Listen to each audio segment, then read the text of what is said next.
Sir okay അല്ലേ?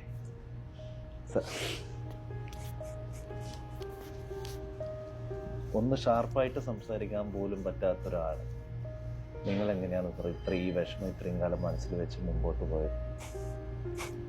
കോടിക്കണക്കിന് രൂപയുടെ ആസ്തിയാണ്. ഇത്രയും കാലം മന്ത്രിയായതല്ലേ, MLA ആയില്ലേ, ഇങ്ങർക്ക് മതിയായില്ലേ? സാമ്പത്തിക ഇടപാട് വരുന്നതോടുകൂടി ബന്ധങ്ങൾ വലിയ പ്രചരണത്തിനാവശ്യമായ പണമല്ലാത്ത ഒരു പണവും സ്വീകരിച്ചിട്ടില്ല. ഞാൻ MK മുനീറിനില്ല. താങ്കൾക്ക് കച്ചവടമൊന്നും പറഞ്ഞ് പണിയല്ല. താങ്കൾ ഒന്ന് പടച്ചോന്റെ അടുത്തേക്ക് പോയതാണ്.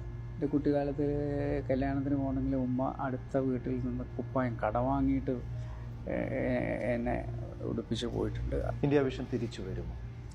ഇന്ത്യ വിഷൻ തിരിച്ചു വരും. ഒന്നുമില്ലെങ്കിൽ ഞങ്ങളെ പോലുള്ള എത്ര ജേർണലിസ്റ്റുകൾ നിങ്ങൾ ഇന്ത്യ വിഷൻ എന്നൊരു ചാനലിലൂടെ ഉണ്ടാക്കിയിട്ടുണ്ട്. ഞങ്ങളെല്ലാവരും ഉണ്ട്. കേരളത്തിൽ ഇലക്ഷന്റെ തീയതി പ്രഖ്യാപിക്കുന്നതിന് മുമ്പ് കേരളം ഇലക്ഷന്റെ ചൂടിലേക്ക് ഇങ്ങനെ കടക്കുന്നതോടുകൂടി 2 പ്രസ്താവനകൾ ഈ കേരളത്തിൽ നമ്മൾ കേട്ട്. ഫസ്റ്റ്, ഒന്ന് BJP സംസ്ഥാന പ്രസിഡന്റ് ചന്ദ്രശേഖരൻ ഞാൻ നേമത്ത് മത്സരിക്കുന്നു പറഞ്ഞ് സ്വയം സ്ഥാനാർത്ഥി പ്രഖ്യാപനവും നടത്തിക്കൊണ്ട് അദ്ദേഹം ഒരു വാർത്താ സമ്മേളനം നടത്തി. 2, നമ്മുടെ മുനീർ സാഹിബ് ഇപ്രാവശ്യവും ഞാൻ മത്സരിക്കുന്നുണ്ട്, മത്സരിക്കാൻ ആഗ്രഹമുണ്ട് എന്ന് പറഞ്ഞ് അദ്ദേഹം പത്രക്കാരോട് പറയുന്നത് നമ്മൾ കേട്ട്. അന്ന് ഒരുപാട് ആളുകൾ മുനീർ സാഹിബിനെ വിമർശിച്ച് ഈ ഞാനടക്കം മനസ്സിൽ പുറത്ത് പറഞ്ഞിട്ടില്ല എന്നുണ്ടെങ്കിൽ മനസ്സിൽ ഞാൻ ഉള്ളുകൊണ്ട് മുനീർ സാഹിബ് എന്താണ് ഇപ്പൊ ഇങ്ങനെ ഒരു തീരുമാനത്തിട്ടില്ല. നമ്മളൊരു മത്സരത്തെ പോലത്തെ ഇതിന് ഇറങ്ങുമ്പോൾ ചെറുപ്പക്കാർക്ക് മാറി കൊടുക്കേണ്ട മുനീർ സാഹിബിന്റെ ആരോഗ്യം പോലും അത് അനുവദിക്കുന്നില്ല. ആ ഒരു സാഹചര്യത്തിൽ ഇനി മത്സരിക്കണം എന്ന് പറഞ്ഞ് അദ്ദേഹം എന്തുകൊണ്ട് ഇങ്ങനെ മുന്നോട്ട് വരുന്നു എന്നൊക്കെ ഞാനൊക്കെ ആശ്ചര്യപ്പെട്ടിട്ടുണ്ടായിരുന്നു. പാർട്ടിയെ മുന്നോട്ട് നയിക്കുന്ന നേതാക്കന്മാർ എന്താ അങ്ങനെയൊക്കെ ചെയ്യുന്നതിലത് ഞാനടക്കല്ല പല ആളുകളും ചോദിച്ചിട്ടുണ്ട്, പല ആളുകളും വീഡിയോസ് ചെയ്തിട്ടുണ്ട്, മെസ്സേജുകൾ അയച്ചിട്ടൊക്കെ പല ആളുകളും നമ്മൾ കണ്ടിട്ടുണ്ട്. പക്ഷെ അന്ന് ഒരുപാട് ആളുകൾ പറഞ്ഞിട്ടുണ്ടായിരുന്നു മുനീർ സാഹിബ് ഈ മത്സരത്തിൽ നിന്ന് സ്വയം ഞാൻ പിന്മാറുകയാണ് എന്ന് പറയുകയാണെങ്കിൽ മാഷാ അല്ലാഹ് അത് എന്നും ഒരു നല്ലൊരു തീരുമാനമായിട്ട് എന്നും മുസ്ലിം ലീഗിന്റെ അണികളും അദ്ദേഹത്തിന്റെയും അദ്ദേഹത്തിന്റെ ഉപ്പാന്റെയും പേര് എന്നും ഓർക്കപ്പെടും, അതെന്നും നിലനിൽക്കുകയും ചെയ്യും എന്നുള്ളത് എല്ലാവരും പറഞ്ഞിരുന്നതായിട്ട് നമുക്ക് ഓർക്കുന്നുണ്ട്.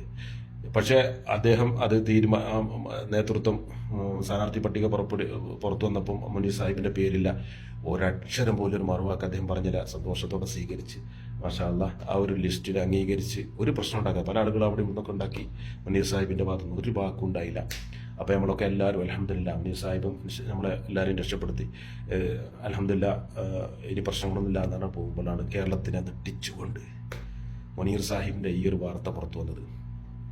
അന്ന് പാർട്ടിയെ പ്രതിസന്ധിയിലാക്കിയ, അന്ന് പാർട്ടിയേക്ക് അപമാനമാകും നമ്മളെല്ലാവരും കരുതിയ ആ ഒരു മനുഷ്യന് ഇന്ന് ആ പാർട്ടിയുടെ പേര് വാനോളം ഉയർത്തിക്കൊണ്ട് ആ പാർട്ടിക്ക് ഉണ്ടാക്കി കൊടുത്ത മൈലേജ് എത്രയാണെന്നുള്ളത് നിങ്ങൾക്ക് മനസ്സിലാവും. മുസ്ലിം ലീഗ് എന്ന പ്രസ്ഥാനത്തിന് എത്ര ആളുകൾ ആ ഒരു കാരണത്താൽ നെഞ്ചിലേറ്റുന്നില്ല നിങ്ങൾക്കറിയോ? മുനീർ സാഹിബിന്റെ ഈ ഒരു കഥ കാരണം ഒരുപാട് നേതാക്കന്മാർ ആ പാർട്ടിയിൽ ഇതുപോലുള്ള ആളുകളുണ്ട്. അപ്പോൾ മുനീർ സാഹിബിനെ പോലത്തെ നേതാക്കന്മാരൊക്കെ ഈ കഥ, മുനീർ സാഹിബിന്റെ ഈ കഥ എന്നും നമ്മൾ ചരിത്ര താളുകളിൽ എഴുതപ്പെടും, എന്നും നമ്മൾ അനുസ്മരിക്കുക തന്നെ ചെയ്യും.